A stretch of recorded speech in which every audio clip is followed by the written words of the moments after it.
Good morning and welcome to this hybrid meeting of the Angus Integration Joint Board Audit Committee. I would remind all attendees that this meeting is being recorded and webcast live on the Council's YouTube channel. I have agreed the attendance of some members remotely and would remind all remote attendees to mute their microphones when not speaking. For any members of the public watching, please note that all the public committee reports, including details of specific recommendations, are available on the Council's website. Item 1, apologies, please.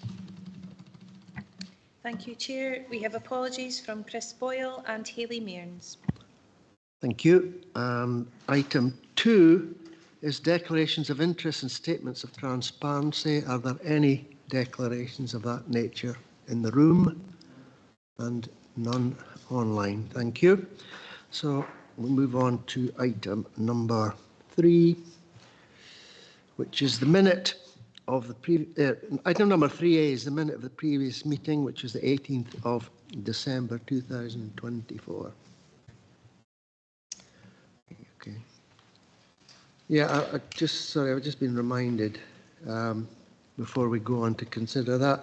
I'd just like to formally welcome Lois Speed, Councillor Lois Speed, to her first meeting of the current chairmanship. I believe you've been involved before, but thank you very much for volunteering to do this task. So it's much appreciated. Thank you. So on to item number 3A, the previous meeting, as I said, 18th of December 2024. It seems like a fairly long time ago, if you can remember that far back. I've noticed one thing's wrong. That Christopher Schofield, third sector representative, you've been promoted. So I think that's wrong. But apart from that, I don't have anything wrong. Has anybody else got any issues with that? No, thank you. And then item 3B, which is the Audit Committee action points. Sandy, could you go through these, please? Yeah, thanks, Chair. So we are whittling these away, and a couple more actions have gone green. And if that includes an item that's been submitted today and other items that will be scheduled in due course. I think maybe worthwhile me just picking up the red action. It's been around a long time. It's quite a complicated one. It's to do with our lead partner services and the governance associated with them. If I could just take a second, Chair, just to explain why that's taken us longer than one might think. We committed to improving the governance arrangements regarding our lead partner services. And since, certainly over the last 18 months, we have set up regular forums where we meet with Dundee and Perth representatives to discuss lead partner services. But there were a number of governance domains that we were simultaneously trying to improve. Excuse me. And that included risk management, clinical and care governance, financial management, and the strategic development. And all of those are being and have been progressed already. But alongside those 4, we also felt we needed to continue to develop our performance management and the sharing of activity information. And having managed to make good progress on those first 4 domains, we are still working on that 5th domain of performance management. And I maybe should have been a bit clear under the progress box. And what we might do, there's actually similar actions in the action logs for internal audit follow-up. We will try and tease that out, that it's really just a performance perspective that we're trying to improve on now. So a lot of these other things have been dealt with, and some of them have been referenced in separate reports. So that's where we are, Chair, and that maybe ties in with things that people have seen before. Thank you for that explanation. Has anybody got Jill? Just a question, and I'm reflective, I guess, Sandy, on what you've said and the involvement that we've had around lead partner. And I'm just wondering if Audit Committee would like a position paper brought to a future meeting just to try and describe the new governance process, and then hopefully that would allow that action to be closed off completely so that there's clarity around what the reporting and governance is now looking like for lead partner services. Yeah, I think that would be very useful and very, very welcome. Thank you very much for that offer. Okay, is everybody happy with the action items, the status of their offer? We'll move on to item number 4. I'll just get there, which is the internal audit reports, follow-up actions and governance action plan. Sandy, I think you could lead on that, please. Yep, thanks, Chair. I'll report on where we are with this one. So again, this is a series of issues that we've been working through over quite some time. The appendix is now 3 sides long. It's not a technical way of measuring how many outstanding actions we have, but it has been, I think, 4 or 5 pages long for a while. And we have actually got down to 3, and a number of items on here are blue. So that is encouraging. I'm just going to highlight 2 or 3 things, and the things I'm just going to pick up on are under sections 3.2 to 3.11 of the paper. 3.2, in fact, also refers to the lead partner issue that we just spoke about a few minutes ago. We've resolved the governance aspects and some assurance issues there, and that's all part of the update I was giving, I'd say, just 2 or 3 minutes ago. And that kind of content is what would feature in the paper that Jill has just suggested. So that all kind of is consistent with each other. 3.3 is a quite a long outstanding action as well. You can tell that by the reference with the 20 referring to 2020. There is an internal audit happening right now about some of our payment processes to providers. Audit committee members may remember that we triggered that internal audit as an advisory piece of work. So we've kind of brought them in to help us work our way through using their skills to help us solve some of the issues regarding some of our home care monitoring. 3.3 is nearing completion. That's a long-standing charging for services meeting. We've been working pretty constructively with Angus Council regarding that.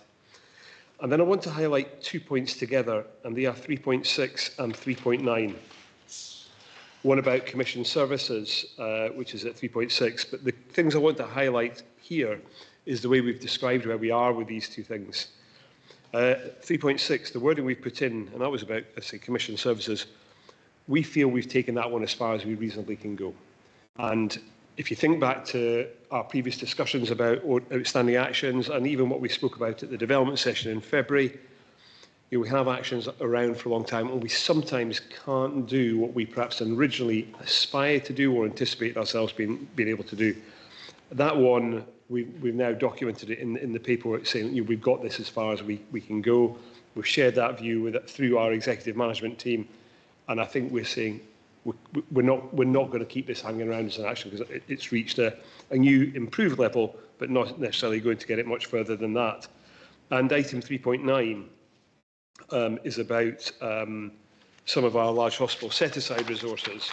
And what we're referring to there is, again, it's in the narrative, is we're now saying that that's been superseded and it will now be monitored as part of our regular finance and financial planning papers. It's almost become kind of business as usual. So we're not going to keep the historic action there anymore, and we're basically going to mainstream that. And again, that's we feel we've reached the natural point with those 2 items, and it's reflective of some of the things that we've spoken about before about perpetually including things that we can't quite finish. So hopefully that sounds familiar and feels reasonable to audit committee members, but otherwise I'm happy to take any questions on this, Chair. Thank you for that explanation, Sandy. So just on the principle of closing off actions that are historically have been here forever, as it were, and for massive amounts of effort, there's very diminished returns at the end of it. There's little. Is it? Are we all content that we should approach that? Given that the executive team have already been through that, are we happy with closing off these? And for some of us that have been here a while, some of those items, they just don't move really because they can't. So I'm looking round it and I'm not seeing any dissent. So that's the key thing to take from this report. Actually, there's some counting. There's 10 follow-up actions and 3 of them were complete, and there's 6 governance actions, so 1 of them complete. So 4 out of 60, that's 25% complete. Not bad when you think of it that way, but that's given the fact that we've closed off some of these historical ones. So you'll get to see more and more of this report as time goes on, because it's a standing item. So can I move on to the recommendations? And I think we just asked to note the report and the progress made to date in terms of the planned responses. Oh, yes, thank you very much, everybody. Okay, so we'll move on to item number 5 now.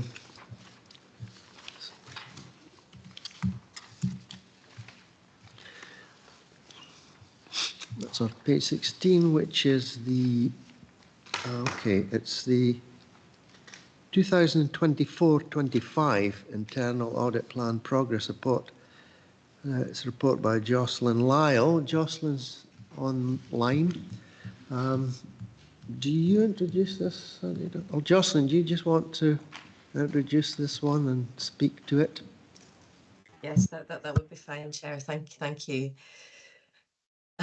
So this report sets out the progress with the 24-25 internal audit plan, as well as progress with relevant partner organisation audits.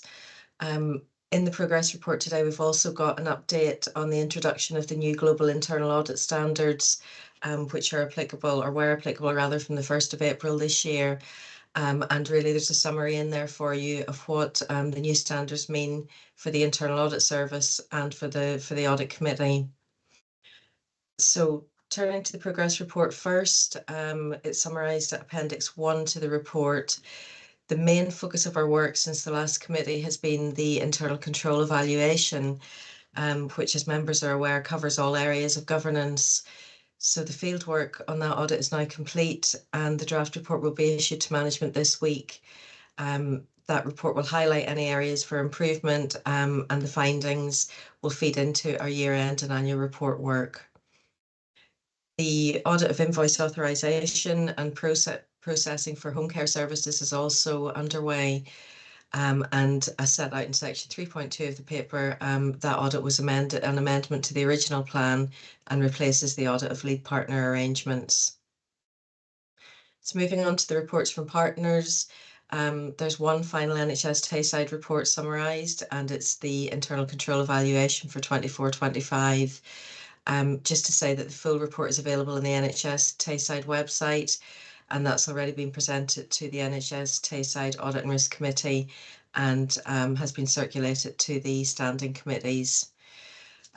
So that report provided reasonable assurance, but it did make 12 recommendations of improvements to be started to address anyway by year end. As in previous ICE and annual reports, we did again emphasise the importance of working collaboratively to deliver the integration agenda, including transformation. And within your summary, we have summarised the management actions that are most relevant for the IJB. There are also 4 relevant Dundee City Council reports, 3 of which provided substantial assurance and 1 which was part of the continuous assurance programme. Any questions on those, I'm happy to take back to the Head of Internal Audit and provide an answer on them. So moving on to section 3.3 of the report, that sets out a summary of the implications of the new Global Internal Audit Standards as introduced by the Institute of Internal Auditors. So those standards are supplemented by an application note, which was issued in December 24, and that was issued by the relevant internal audit standard setters. So for Scotland, that's CIPFA, the Chartered Institute of Public Finance and Accountancy, and the Scottish Government.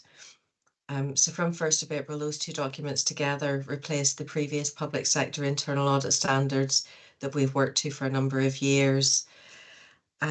Just in addition to the information in the paper, alongside the introduction of those new standards, FTF Internal Audit has recently had an external quality assessment of the Internal Audit Service, and I'm really pleased to say that that concluded that we generally conform to the previous standards. So that report we were measured against the previous standards, but with a view to the new standards.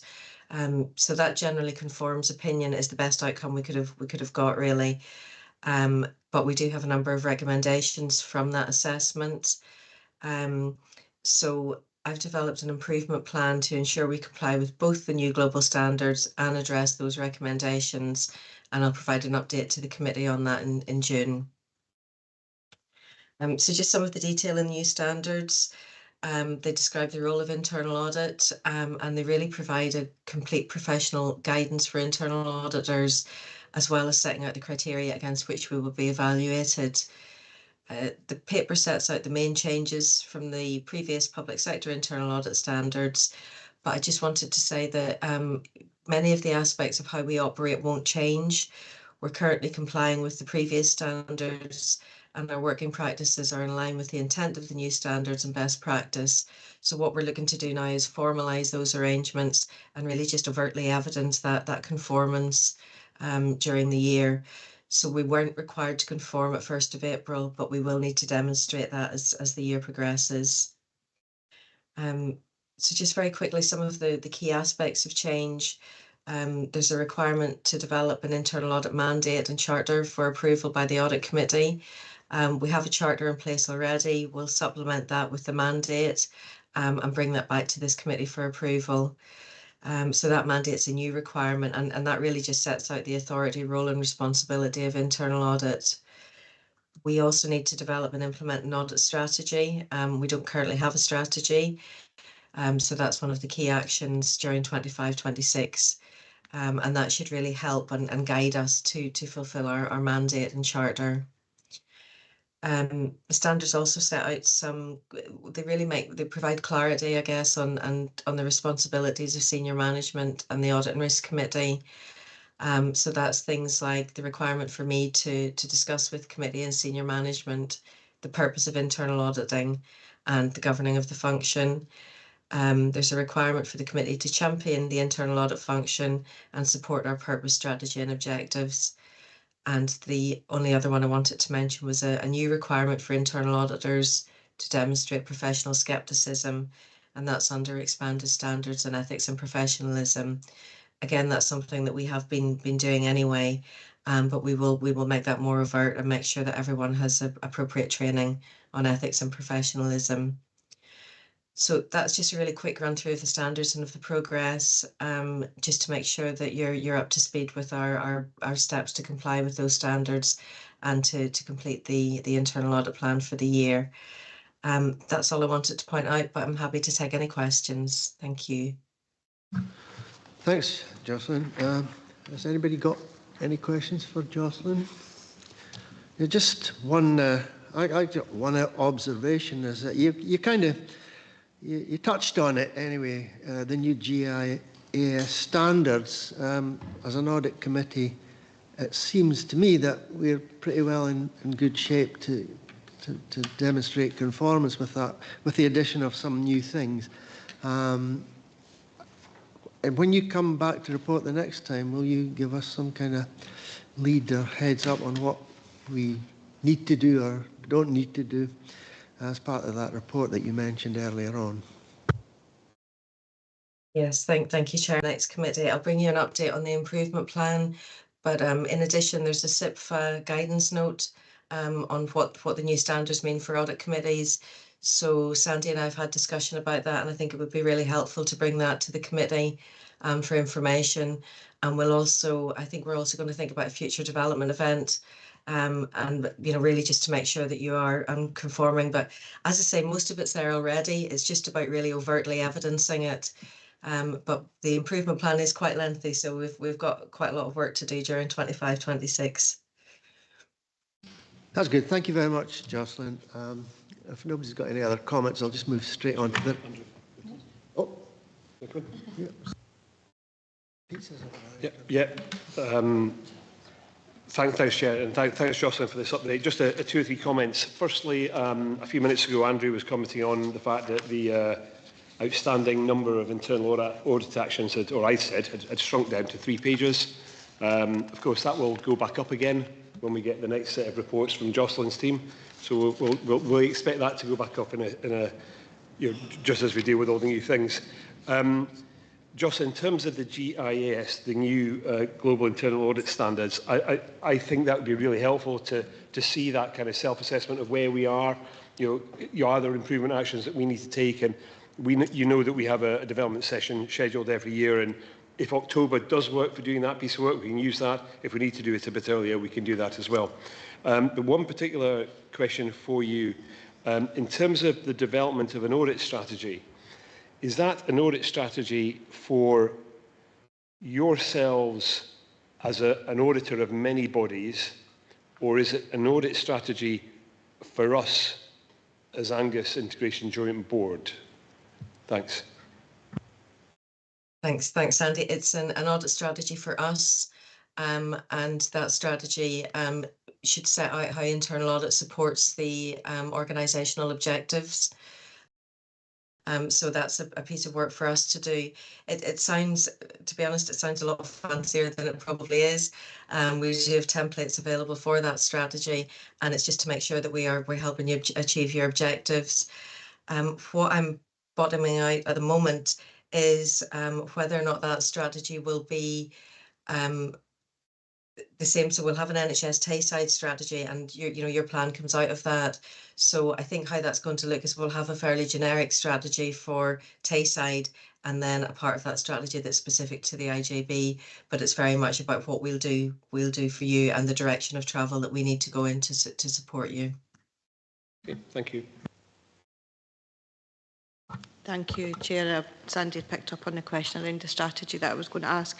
Jocelyn, just a point of clarity, and it's mainly for the purposes of the minutes. I think when you were introducing the 4 local authority internal audits, you mentioned Dundee, so it was just for clarification that it was Angus. I know that we share, so it was just purely for the purposes of the minutes, just to clarify. And I think, Sandy, the challenge for us will be to close off a number of actions so that the new ones don't increase the length of the action point.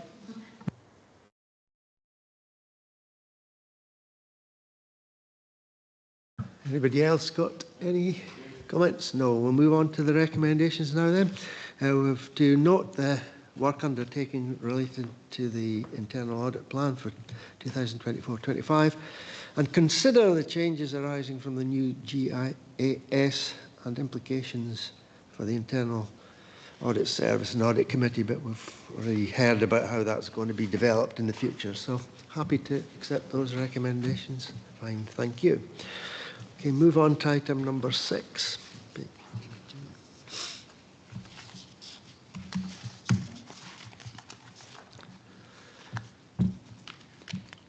Okay, this is an update to the IJB financial regulations, and I'll just pass this over to Sandy. Yeah, thanks, Chair. Yes, so hopefully the cover paper, in particular the background section, gives you an understanding of why we're doing this. This is not these financial regulations don't govern the oversight of operational delivery of services through NHS Tayside or Angus Council. That is governed by the financial regulations and standing financial instructions of those 2 bodies. And this is really about the work of the Integrated Joint Board. I think it'll be hopefully obvious for anybody who's had a chance to read it, or even just going through section 3.2, this is not a deeply comprehensive review of the financial regulations. We plan to do that when we next see an update of the integration scheme coming through, when our overall governance environment might change a wee bit. But what we felt it was important to do, apart from undertake a scheduled review, which was due about now, was we felt it was important to tidy up some of the phraseology, update for things like changes that happened in the 2022 integration scheme, and also to reflect some of the things and remits that have been devolved to the Audit Committee by the IJB in the last 2 or 3 years. So these are all built into here, and particularly the changes version, which I appreciate we shared a bit late, but hopefully people have had time to get a sense of what's in there. It does feel to me, and the way we wrote it was a tidy up. And what that means is when we next come to do a more substantive review, we are starting from a better place and all the tidy-ups are out of the way. The terminology is more up-to-date, more current, and it will make any future exercise through a deeper review of the financial regulations. It will make that more straightforward because this tidy-up has happened. So in the context of me saying I would describe this to members of this committee as largely a tidy-up, I'm obviously happy to take any questions on the financial regulations themselves or the changes in the financial regulations. Thanks, Chair. Thank you for that explanation, and hope everybody's content with the late paper. It's quite trivial and clerical changes in it, so there's nothing substantial in the actual document itself. So it's competent for this meeting to accept it late. Has anybody got any questions about the regulations in general? Jill? Not a question, it's just more for committee's awareness in terms of timescale for further review of the integration scheme. That's not going to happen this year, and we have between 3 and 5 years to review the integration scheme, so it will be within the next 18 months. So that's just for committee's awareness. Thank you, Joe. Anybody got any comments, questions? No. No. Just move on to recommendations. We're asked to consider and approve the proposed updates to the regulations and request that they're reviewed again in April 2027. So happy to accept those. Thank you. Move on to item number 7 on page 6.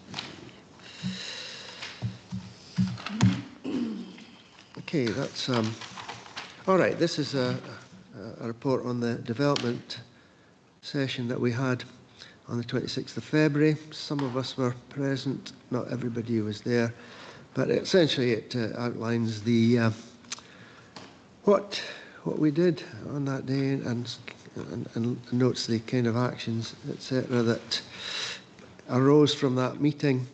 So I understand that it might be difficult for people that weren't there to comment, but has anybody that was at the meeting got any questions?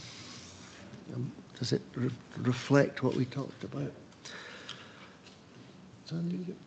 Make some comments? Yes, please. Yeah, thanks, Chair. Just a couple of comments. Thanks again to everybody who was able to attend the development session. And just to note, you know, we are scheduling that for, you'll see it on the work plan later on, we're scheduling it for October, but we know last year we had to move it because of other things.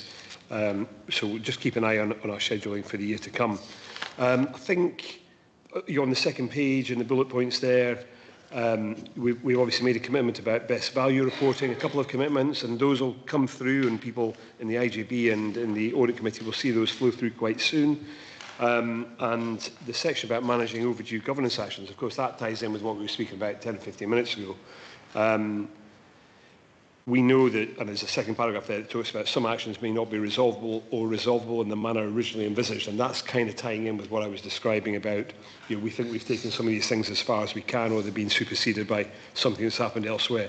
So that does kind of link up with what we, sorry, it is what we spoke about in February, and it links up with what we reported in the earlier report. So yeah, hopefully, Chair, that feels like a reasonable summary of what we discussed on the day.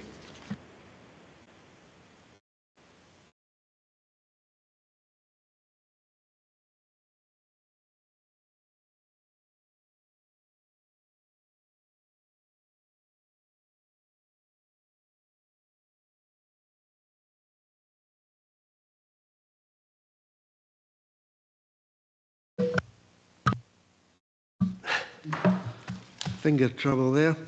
Recommendations, we're asked first of all to note the outcomes and actions from the development session of February this year, and also that the IJB's annual best value self-assessment is shared with the audit committee members as a briefing note between the IJB audit committee meetings. That is between the June and August meetings, for information only. So we're happy with those recommendations. Thank you. Right, we'll move on to item number 8.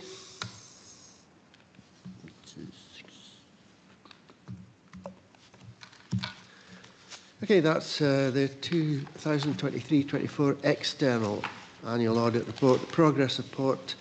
Just pass over to Sandy for that one. Yeah, thanks, Chair. So again, audit committee members may remember that we received our final 2023-24 external audit report at our October 2024 meeting. That's the meeting that signed off the annual accounts and shared the external audit report, which we discussed at the time.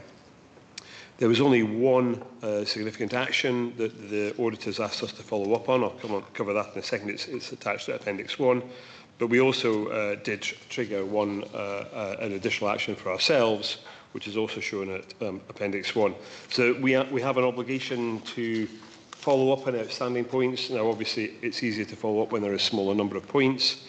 The outstanding action from our auditors was to address the issue of financial sustainability. It won't surprise members of the Audit Committee, given what you've seen come through the IJB, that we haven't magically solved the issues of financial sustainability. But what we are saying to our Audit Committee members, to you all today, is that we are continuing to give that issue a high profile through the Integrated Joint Board.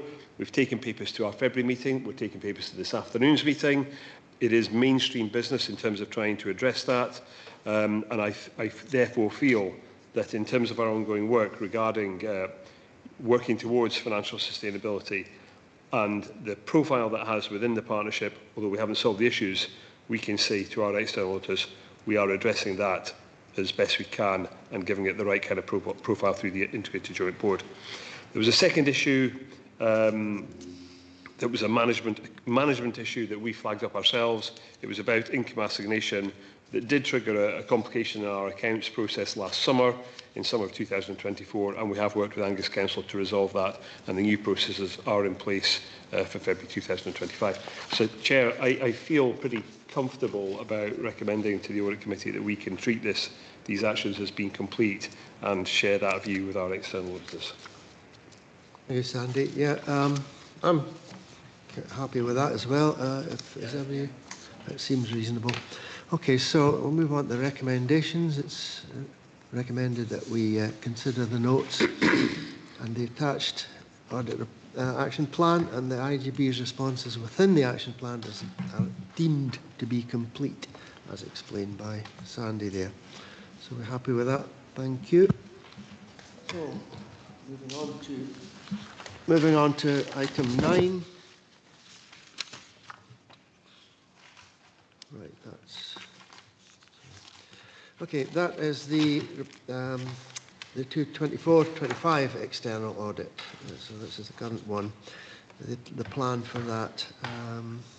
Again, there are a number of points that I think, Sandy, you could probably highlight and explain to us. Thank you. Right. Thanks, Chair. So we've just talked about one or two things that have fallen out of last year's external audit.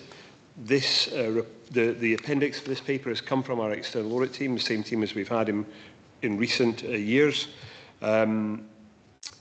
This sets out the planned work between about the end of June and whenever we get to finalising the annual audit report and the annual accounts, which will be at some point in the future. Come back to that in a second. The cover report highlights one or two important things. It proposes an audit fee, and I feel that fee is reasonable at £34,000, certainly reasonable when compared with the most recent year. The report also highlights, the cover report also just notes where we are in terms of the 5-year term that our current audit team are working through, and we are getting towards the end of that 5-year term, but we are still working with the same audit team. That's covered at section 2.2.2. The main thing that I think is probably worth noting as Audit Committee members, apart from the content of the report, is just the likely timing of the end point of their outputs. We know, and our auditors have shared before, that Audit Scotland have kind of been directed to manage health board audits first in a period of time between maybe April and June, then focus on council audits, and that will happen from July to maybe September, and then they would generally pick up IJB audits after that.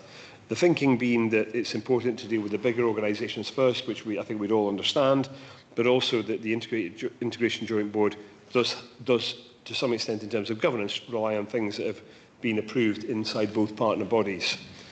In real life, what we also know, though, is that where we can, we will share information with our auditors as early as possible, and that will be from May onwards, next month onwards, and it's quite possible our auditors will complete a lot of the external audit work during the summer rather than leave it to the last minute.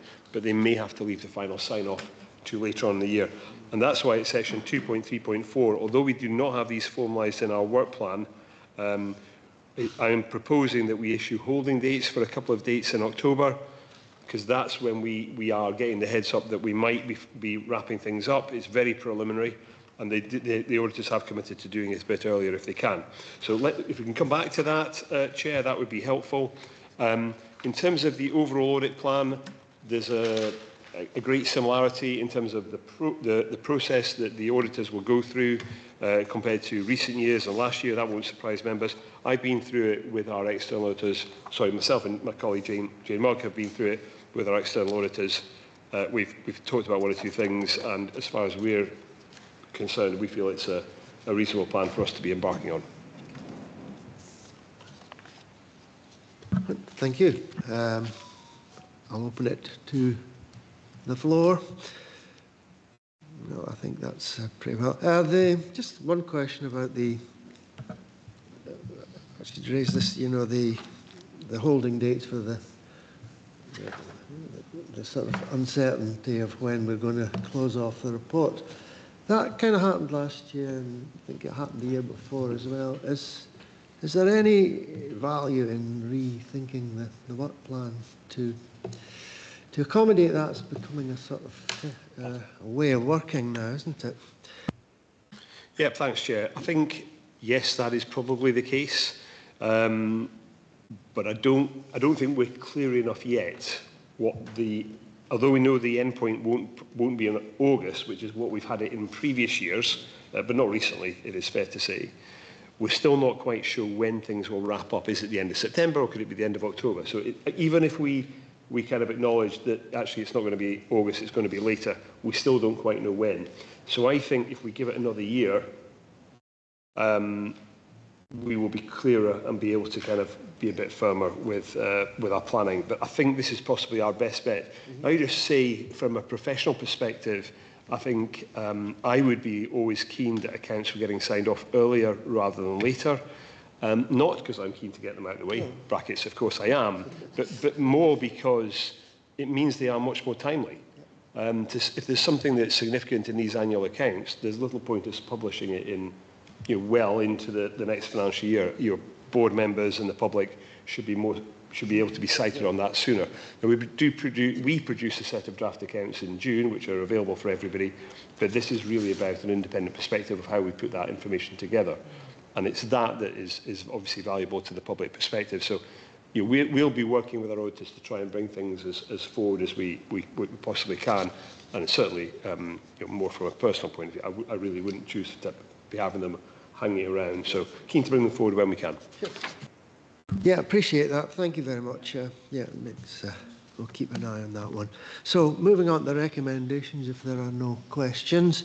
There's 3 of them.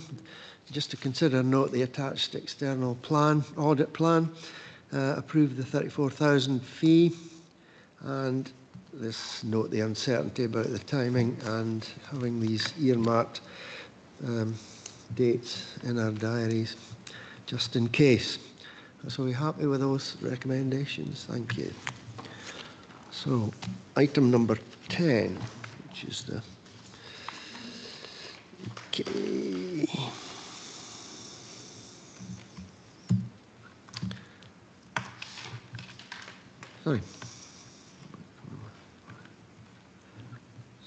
Sorry about that.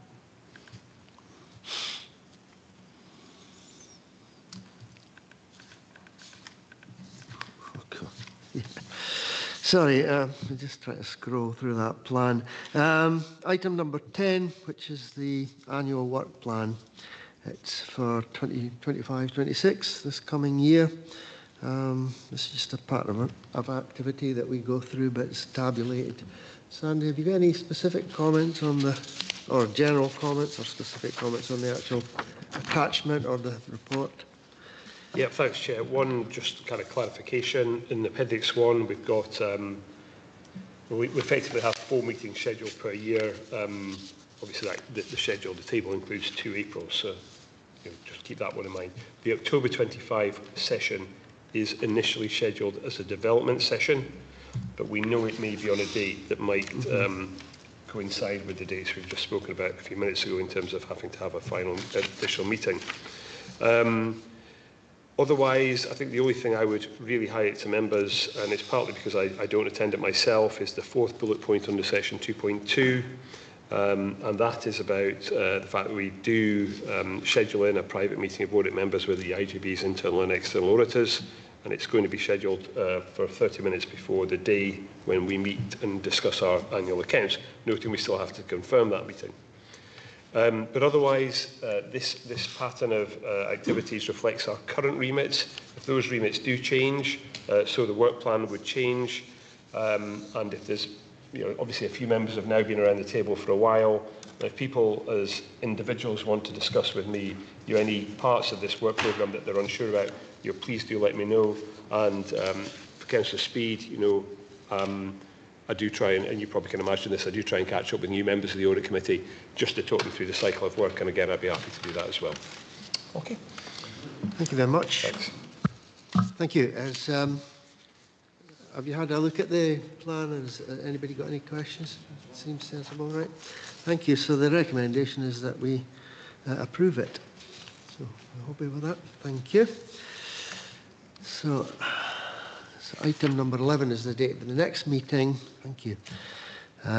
Which is Wednesday, the 25th of June at 11:30 in this town in County Hall, Forfar, which is here.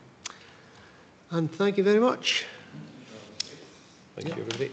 Can we stop the live stream, please, John?